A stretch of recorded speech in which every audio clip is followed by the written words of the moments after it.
What are premises liability cases?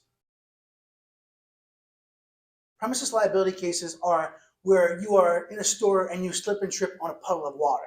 Premises liability cases are you're in a parking lot of a store and you get shot by a violent criminal running out. Premises liability cases are basically cases against the landowner. And so most often, like I said, it's going to be slip and falls in stores, slip and falls in homes, parking lot issues for major stores. But that's what they are. But what is a premises liability case? Well, there's 4 parts of premises liability. This is going to be a real lawyerly answer, so bear with me. There's duty, breach, causation, and damages. What's duty? Duty is a very, very simple way. Did the store have a duty to the customer? And so let's break that down.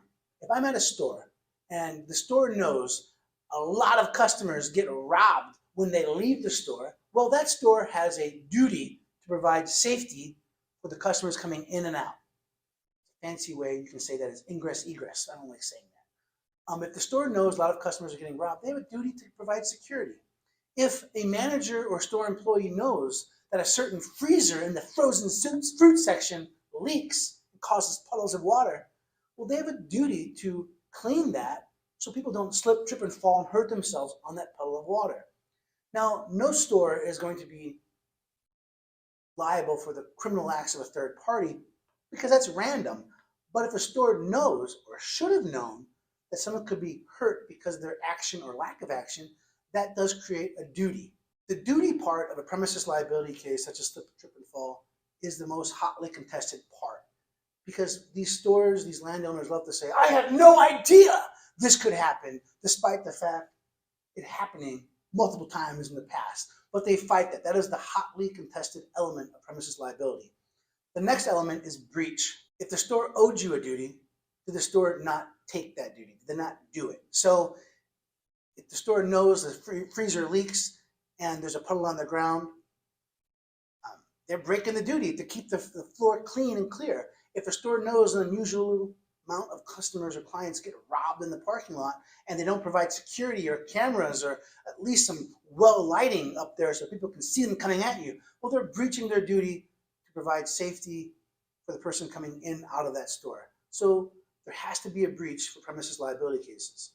And then the next step is causation. Causation is a fancy way of saying, did the breach of the duty cause an injury?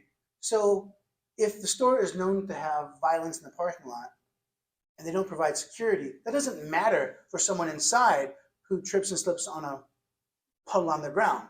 There has to be related. So the breach has to actually cause the damages. You can't just say, hey, this is a bad store because they had violence in the parking lot. They should take better care of the inside. There has to be a relationship between the breach of the duty and the causation of injury.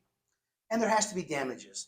If I slip, trip, and fall in a Walmart and I pop back up, I don't have any damages. If I walk away, I'm fine. I'll go to the doctor, no big deal. I can't really sue the store and say, hey, I slipped and fell if I'm not hurt, because the law doesn't like dealing with imaginary things. They like dealing with concrete things. So there has to be damages. The damages part of a premises liability, such as a slip, trip, and fall, is also probably the second most contested. Now, this law firm has had numerous young people get hurt in premises liability cases, slipping and hurting their head. You have people who get shot. And so anyone can be the victim of a premises liability case. We have also seen that the most vulnerable people of our society, the elderly, people who have pre-existing medical conditions, we often see them get especially hurt with these type cases because when they slip, trip, and fall and land, they're going to sustain more injuries. They're not going to be able to pop back up. And so insurance companies, store will often, the property owner will often say, well, yeah, they fell, but they had some injuries beforehand, so we're not really responsible. That's complete garbage. In Indiana, property owner takes the victim as they find them.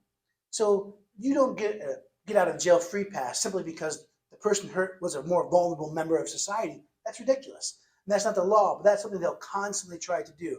Well, the slipping on the puddle caused my client significant back pain and they had to have surgery on their shoulder.